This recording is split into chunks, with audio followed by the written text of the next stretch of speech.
여호와 하나님이 뱀에게 이르시되 내가 이렇게 하였으니 내가 모든 가축과 들의 모든 짐승보다 더욱 저주를 받아 배로 다니고 살아있는 동안 흙을 먹을지니라.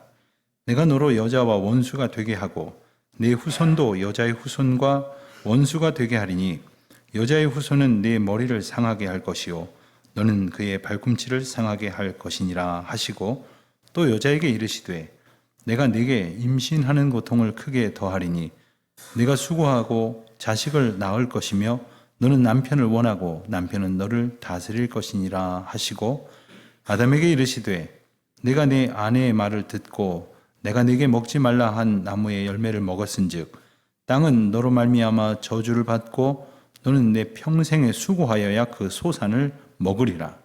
땅이 내게 가시덤불과 엉겅퀴를 낼 것이라. 내가 먹을 것은 밭의 채소인즉 내가 흙으로 돌아갈 때까지 얼굴에 땀을 흘려야 먹을 것을 먹으리니 내가 그것에서 취함을 입었음이라. 너는 흙이니 흙으로 돌아갈 것이니라 하시니라. 아멘. 미국의 뉴욕에 가면 여행객들이 이용할 수 있는 공항이 세 곳이 있습니다. 한국에서 비행기를 타고 가면 보통 JFK 공항에 도착을 하게 되는데 이곳 외에도 뉴저지에서 가까운 뉴악 공항이 있고 또 라과디아 공항이 하나 더 있습니다. 이것이 익숙하지 않으신 분들은 거기서 거긴 줄 알고 가까이 있거나 붙어 있는 줄 알고 환승을 이렇게 예약을 하는데 이쪽 공항에 내려서 저쪽 공항에서 타게 되는 경우에 큰 낭패를 보았다 하는 이야기들을 전에는 제법 듣기도 했습니다. 그 가운데에 라과디아 공항은 1930년대에 뉴욕 시장을 세 번이나 역임한 피오렐로 라과디아라고 하는 분의 이름을 따서 지은 공항입니다. 이분은 판사 출신으로서 뉴욕 시장에 재임하는 동안에 마피아와의 전쟁을 선언하고 그리고 여러 가지 사회 부조리와 도박을 비롯한 많은 폐단을 일소하고 뉴욕의 치안을 확립했던 그런 인물입니다. 그런 뿐만 아니라 뉴욕에 침체된 경제 상황을 살려보고자 새로운 뉴딜 정책을 이제 시행하게 되었는데 이것이 의미가 있는 것은 이분은 공화당의 유력한 정치인이면서도 민주당의 정책인 뉴딜 정책을 가져다가 뉴욕에 시행을 함으로써 뉴욕이 세계적으로 잘 사는 도시가 되도록 아주 크게 공헌한 인물입니다. 지금까지도 많은 미국인들이 이분을 존경하는데 여기에 덧붙여지는 아주 유명한 일화가 하나 있습니다. 1930년도 그가 판사 시절에 하루는 한 할머니가 굶고 있는 손주들을 걱정한 나머지 가진 돈은 없고 어려움을 겪던 때에 빵 한 조각을 훔치다가 그만 그 자리에서 체포되어 직결 재판에 넘겨지게 된 일이 있었습니다. 노인의 딱한 사정을 사람들은 동정했지만 공정한 법의 집행을 해야 하는 판사로서 그는 고민하지 않을 수 없었습니다.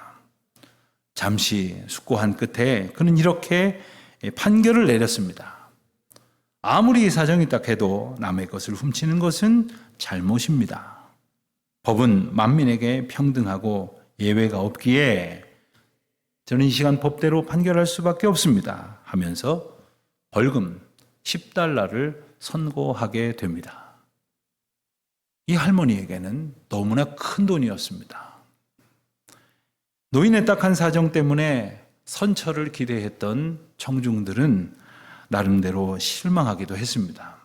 그렇지만 이 판사는 이 판결을 내린 후에 이어서 법정에 있던 사람들에게 이렇게 말을 합니다. 이 노인이 빵을 훔칠 수밖에 없는 어려운 이러한 형편임에도 불구하고 아무도 도움을 주지 않고 방치했으니 이 또한 우리 모두의 잘못입니다. 저도 벌금 $10를 내겠습니다. 여러분들 가운데에 그와 같은 생각을 저와 같이 한다면 50센트씩 내주시기를 바랍니다. 그리고는 모자를 정중속으로 돌렸습니다. 그 자리에서 57달러 50센트가 모여져서 그 중에 10불은 벌금으로 내고 나머지는 그 할머니에게 들려 보냈다 하는 이런 이야기입니다. 여러분, 모든 죄에는 당연히 대가가 있습니다. 죄의 값을 치러야만 그 죄가 해결이 됩니다. 그렇지 않고는 어떠한 죄도 해결할 수가 없는 겁니다. 문제는 죄의 값을 도무지 치를 수 있는 능력이 없던 이 노인을 도와서 죄의 문제를 해결한 라과디아 이 판사의 판결이 우리에게 주는 의미가 크다는 것이죠. 그래서 그는 많은 사람들을 감동케 했고 또 그들에게 오래도록 존경과 사랑을 받아왔다 하는 그런 이야기입니다. 자, 이제 생각해 볼 것이 있습니다. 그렇다면 우리의 죄는 어떻게 해결받으면서 살아갈 수 있을까? 또 우리의 그 많은 죄들을 어떻게 해결하면서 우리는 살아가고 있는가 하는 겁니다. 오늘 본문 말씀은 인류 첫 번째 죄에 대한 이야기입니다. 이 말씀은 창세기뿐만 아니라 신구약 성경 전체를 통틀어서 가장 중요한 구절 가운데의 하나입니다. 마치 인류 첫 번째 죄를 저지른 피고인들에게 판결을 내리는 하나님의 판결문이라고 이름을 붙여도 손색이 없을 것 같습니다. 우리가 잘 아는 대로 창세기의 첫 2장은 세상을 창조하신 하나님의 놀라운 은혜가 기록되어져 있습니다. 하나님께서는 엿새에 걸쳐서 세상을 창조하시면서 그때마다 행복해 하셨습니다. 보시기에 심히 좋았더라. 성경은 그렇게 전하고 있습니다. 2장에 걸쳐서 모두 7번이나 그렇게 말씀하셨다고, 기뻐하셨다고 전하고 있습니다. 그렇습니다. 하나님께서 만드신 세상은 그렇게 아름답고 온전하며 하나님 보시기에 좋았던 세상이었습니다. 그렇지만 뱀을 이용한 이 사탄의 미혹에 그 꼬임에 빠졌던 아담과 하와는 하나님께서 분명히 금하신 선악과를 먹음으로써 마귀와 한패를 이루어서 하나님께 불순종하는 죄를 저질렀습니다. 이것이 우리가 말하는 인류 첫 번째 죄입니다. 그러나 첫 번째 죄가 가장 큰 죄가 되고 말았습니다. 그 죄가 미친 영향은 어땠는가? 그 죄로 인하여 아담과 하와는 어떠한 상황에 놓여졌는가? 그들의 삶은 모든 것이 깨어지는 참담한 결과를 맞게 됩니다. 우선 그들은 하나님과의 관계가 깨어지고 말았습니다. 하나님께서는 그들과 함께 기뻐하시고 즐거워하시고 교제하시기를 원하셨지만 그 죄로 인하여 하나님 앞에 두려운 마음과 부끄러운 마음을 가진 인간들은 하나님의 낯을 피해 숨었다고 성경은 일러주십니다. 그들은 또한 서로의 관계, 즉 부부의 관계도 깨지고 말았습니다. 여러분 기억하십니까? 하나님께서 하와를 아담에게 처음 이끌어 오셨을 때, 즉 마치 아담과 하와를 이렇게 맞선을 보이는 듯한 그런 자리에서 아담이 하나님께 이렇게 말했습니다.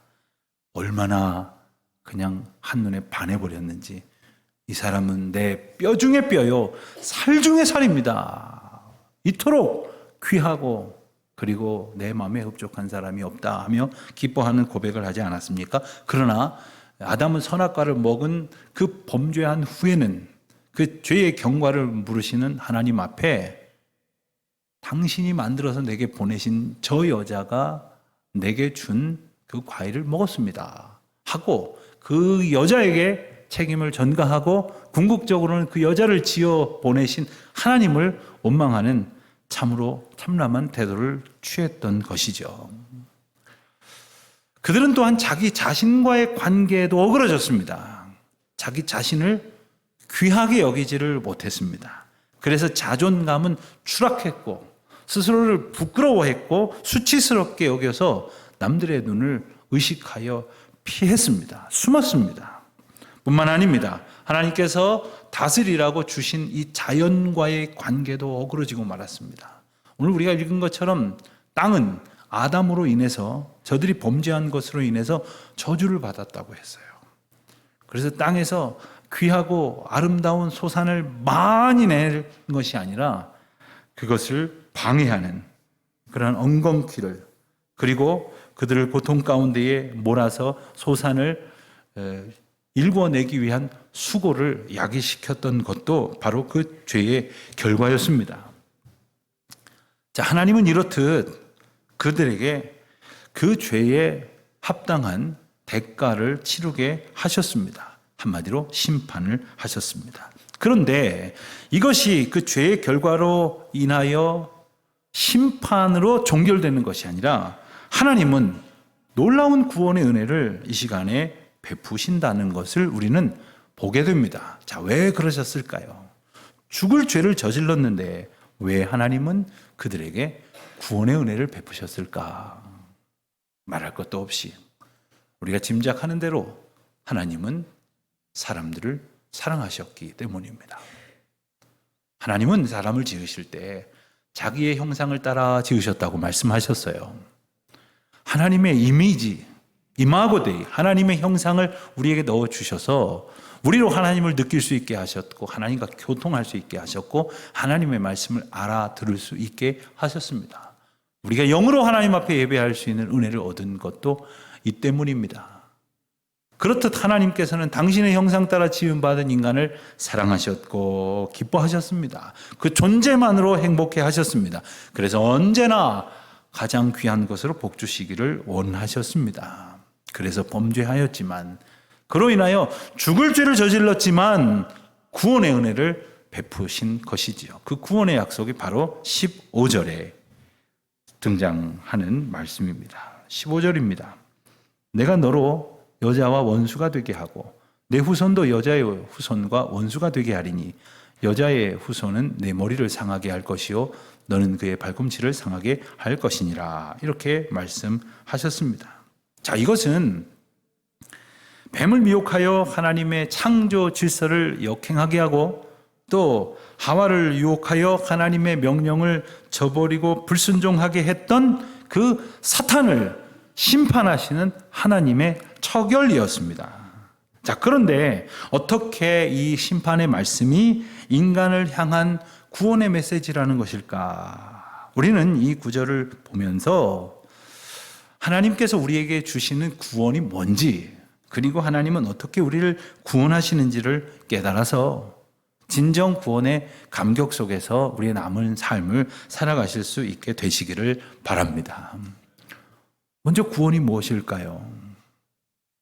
야구 경기에 보면 위기에 빠진 팀을 이제 건져내기 위해서 선수 교체를 해서 새로운 투수가 등장을 하는데 구원 투수라고 부릅니다. 어느 운동 경기 종목에도 이런 은혜로운 표현을 쓰지 않아요. 위기에서 건져내기 위해 투입된 선수. 여러분, 우리는 위기를 맛보게 되었습니다. 죽을 수밖에 없는 위기를 겪게 되었습니다. 왜요? 우리의 죄 때문에 말입니다. 하나님께서 금하신 선악과를 먹지 말라고 명령하셨지만 그 먹는 것은 반드시 죽는다고 분명히 말씀하셨지만 그럼에도 불구하고 아담과 하와가 하나님같이 높아질 수 있다고 미혹하는 사탄의 유혹에 넘어가서 하나님의 명령을 거역하지 않았습니까? 그로 인하여 정말 하나님께서 말씀하신 그대로 죽을 수밖에 없는 그러한 결론에 이르고 말았습니다. 그런데 가만히 보니까 하나님이 죽으리라 말씀하셨는데 선악과를 먹었어요? 그런데 오늘 본문을 보니까 아담이 죽지 않았어요. 사장에 가서 죽습니다. 한동안 더 살아 있었어요. 그것을 보면 하나님께서 정녕 죽으리라, 반드시 죽을 것이다 라고 말씀하신 그것은 단지 육체가 쇠잔해져서 죽는 것을 말씀하시는 것이 아님을 알게 됩니다. 그것은 하나님과의 영적 관계가 단절되는 것을 의미하는 거예요. 우리의 영이 죽는 것을 의미하는 것입니다. 그래서 우리가 더 이상 하나님 앞에 합당한 하나님의 형상을 지닌 영적 존재로 살아가지 못하게 되는 것을 의미합니다. 그와 같은 형편 속에 있는 우리를 건져주시는 것, 그래서 우리 영적인 생명을 다시 살게 하시는 은혜를 얻는 것, 그것이 바로 하나님께서 우리에게 주시는 구원입니다. 하나님께서는 사탄을 향한 형벌을 선포하시면서 그 죄에 대한 하나님의 처분을 창세기 3장 15절을 통해서 말씀을 하시면서 우리를 구원하신다. 이 놀라운 역설을 우리에게 보여주시는 것입니다. 자, 이 말씀을 통해서 우리는 하나님께서 이 일을 이루어 가신다는 것을 알게 됩니다. 바로 구원을 이루실 분은 하나님이시라는 사실이에요. 여러분 기억해야 될 것은 우리가 죄를 지었지만 우리가 이 죄의 문제를 해결할 수 없다는 겁니다. 인간의 죄는 인간의 죄로 말미암아 하나님과 단절되고 이미 영적으로 죽고 말았지만 그 죄의 결과로 하나님과의 관계가 끊어졌지만 그래서 죽은 그러한 영적 상태로 그저 하나님과의 생명 관계가 단절된 채 육신만 몸뚱아리만 둥둥 떠다니는 것처럼 그렇게 돌아다니는 것 아닙니까? 세상을 보십시오. 그렇게 살아가다가 그렇게 죽어가는 사람이 얼마나 많습니까? 그렇지만 하나님께서는 그렇게 영영 죽어 마땅한 인생들을 구원하시기로 작정하셨다는 거죠. 왜요?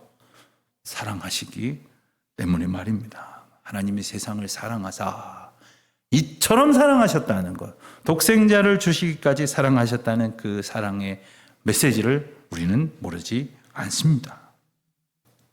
자, 그렇다면 그와 같은 구원을 과연 주님은 어떻게 이루시려는 것일까?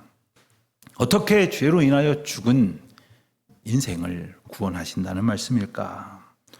3장 15절을 보면 아무리 봐도 그럴 것이라고 추정이 되는 표현이 잘 눈에 띄지를 않습니다. 대신 내가 너로 여자와 원수가 되게 하고 네 후손도 여자의 후손과 원수가 되게 하겠다. 이런 알듯 모르듯한 말씀을 하십니다. 게다가 여자의 후손은 내 머리를 상하게 할 것이요 너는 그의 발꿈치를 상하게 할 것이라. 여러분, 발꿈치를 상하게 하는 거하고 머리를 상하게 하는 거하고 비교할 수가 있겠습니까? 너의 후손은 여자의 후손에 발꿈치 상하는 정도의 해를 끼칠는지는 몰라도 너는 머리가 박살나고 날 것이야. 이와 같은 엄청난 패배를 사탄에게 선언하시는 거예요. 사탄의 패배는 곧 사탄의 종노릇하여 죄 가운데에 자유를 잃어버린 인생들을 향한 자유의 선언이요, 생명회복의 선언이 바로 이 구원의 메시지라 하는 것이죠. 그런데 과연 여자의 후손이라는 말은 뭘까? 너는 뱀, 즉 사탄을 말하는 것이고 또 내 후손도 역시 사탄의 후손이니 사탄을 말하는 것인데 여자의 후손은 누구를 말하는 것일까? 사실 이스라엘 백성들에게 있어서 이 여자의 후손이라고 하는 표현은 익숙하지 않은 표현입니다. 낯선 표현, 없는 표현이라고 봐도 과언이 아닌 것입니다. 왜냐하면 분명히 모든 사람들은 다 여성의 몸을 통해서 세상에 태어나지만 이스라엘 백성들은 생각하기를 그리고 표현해 오기를 남자가 생명을 낳는다, 남자가 자식을 후손을 낳는다, 이렇게 말해왔기 때문입니다. 그러므로 여자의 후손이라는 말 자체가 특별한 메시지를 담고 있다는 것을 짐작하게 합니다. 이스라엘 백성들이 어떻게 그렇게 표현해 왔는지를 아주 선명하게 보여주는 대목이 바로 마태복음 1장에 나오는 족보의 표현들입니다. 마태복음 1장 2절을 보면 그 족보의 시작이 이렇습니다. 아브라함이 이삭을 낳고 이삭은 야곱을 낳고 야곱은 유다와 그의 형제들을 낳고. 누가 낳았어요? 남자들이 낳았어요. 남자들이 낳는다, 이렇게 표현을 해왔단 말입니다. 그런데 3절을 계속해서 보실까요? 유다는 다말에게서 베레스와 세라를 낳고, 다말이라고 하는 유다의 아내가 등장했음에도 불구하고, 즉 여자가 언급이 됐음에도 불구하고 여전히 유다가 낳았다. 남자가 낳았다라는 표현을 계속해서 마태복음 1장에 나오는 족보는 소개를 하고 있습니다. 자, 그러다가 마태복음 1장 16절에 가서 보면 야곱은 마리아의 남편 요셉을 낳았으니 마리아에게서 그리스도라 칭하는 예수가 나시니라.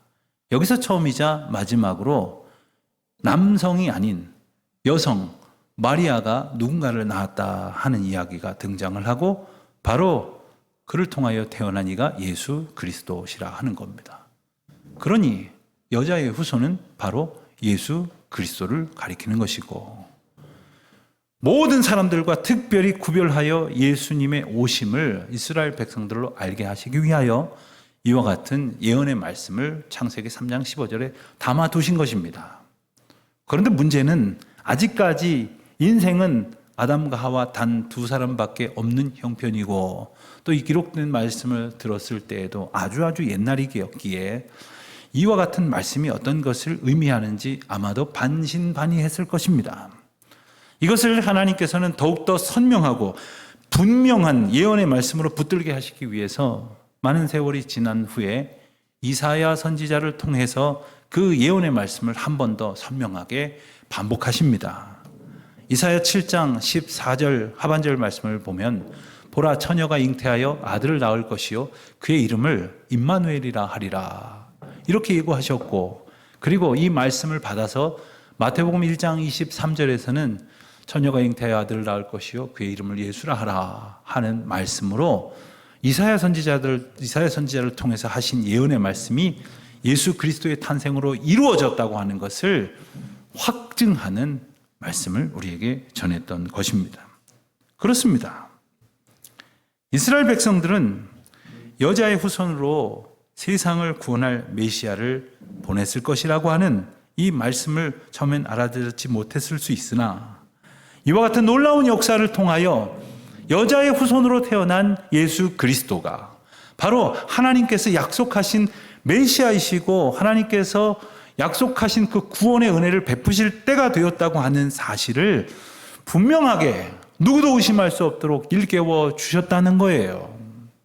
그냥 이 집 저 집 아무 집에서나 볼 수 있는 그런 한 아기의 탄생이 아니라 하나님의 예언의 말씀이 응하게 된 사건을 통해서 하나님은 하나님의 방법을 구원의 약속을 이루셨다 하는 것입니다. 동시에 죄에 빠진 인생들을 온전히 구원하시기 위해서 완전한 사람의 몸을 입고 오셨다는 것.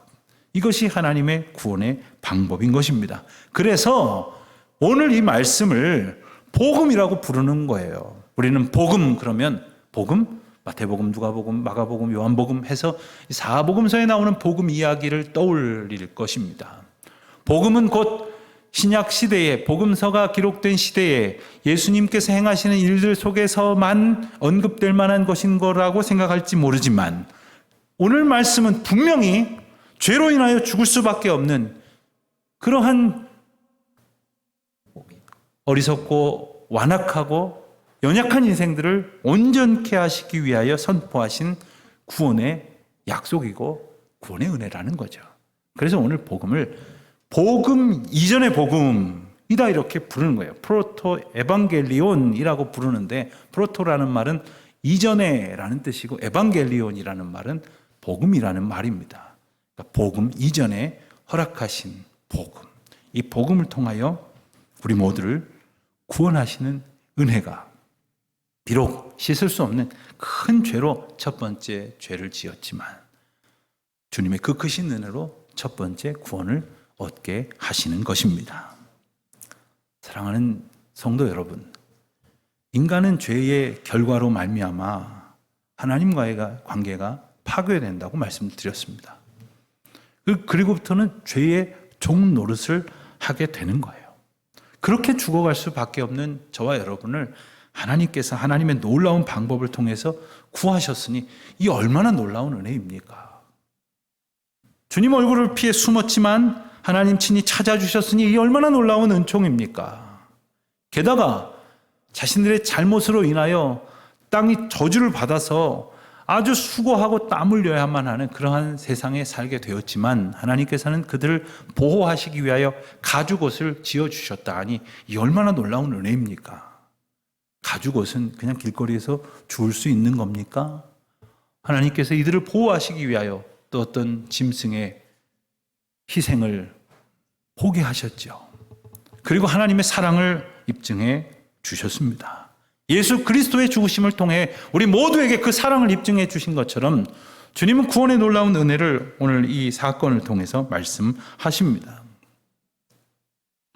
비록 해산의 수고를 여인들은 해야만 하게 되었고 또 남자들은 죽을 때까지 땀을 흘려야 먹을 것을 먹을 수 있는 세상이 되었지만 그럼에도 불구하고 하나님께서 하나님의 은혜 가운데에 지키시고 보호하시니 그 하나님의 사랑을 알게 하시니 이 얼마나 놀라운 은혜입니까?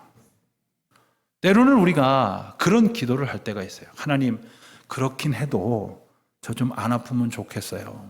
저 좀 덜 수고로웠으면 좋겠어요. 아기나로 병원에 가는데 안 아프고 싶어요 하고는 무통 주사 놔달라고 한다잖아요. 그거는 뭐 의료적인 도움을 받는 거지만 내 인생에 고통이 없게 해달라는 생각을 우리는 버리지 않고 있지만 이 사건을 통해서 우리가 기억해야 될 것이 있어요. 하나님이 주시는 인생의 참된 복은 고통이 없는 게 아니었다는 거예요. 그냥 편안한 게 아니었다는 거예요. 고통을 겪으면서라도 죄의 문제를 해결해 주시는 하나님의 은혜를 얻을 수만 있다면 고통 가운데 있지만 고통보다 더 큰 은혜로 견딜 수 있는 힘을 우리에게 주시기만 한다면 그 하나님을 의지할 수만 있다면 죄로 인하여 죽을 수밖에 없었던 우리가 우리가 지은 죄 때문에 모든 자유를 잃어버린 우리가 주님의 놀라운 은혜로 새 생명을 얻게 되었으니 참된 자유를 누리게 되었으니 이 또한 얼마나 큰 은혜입니까? 사랑하는 성도 여러분, 주님 우리에게 알게 하시고 또 기뻐하게 하시고 또 찬송하게 하시죠. 죄에서 자유를 얻을 길은 오직 그리스도의 보혈뿐이라고 하는 사실을, 예수 그리스도의 십자가 보혈로 말미암아 그 죄 때문에 지금도 억압당하고 고통당하고 죽을 수밖에 없고, 아니 죽어버린 듯한 삶을 살아가는 우리들을 온전케 하시는 은혜를 베푸셨으니 그 십자가의 은혜를 다시금 기억하면서 주님의 은혜가 아니고서는 우리는 죄를 이길 수 없습니다. 우리는 자유할 수 없습니다. 주여 우리를 불쌍히 여기시고 우리를 구원하시고 우리를 십자가의 은총 가운데 거하게 하여 주시옵소서. 이와 같은 소원을 품고 우리의 남은 삶을 믿음으로 살아가는, 주님 주신 은혜를 기억하는 감격으로 살아가는 저와 여러분이 되시기를 주님의 이름으로 축원드립니다.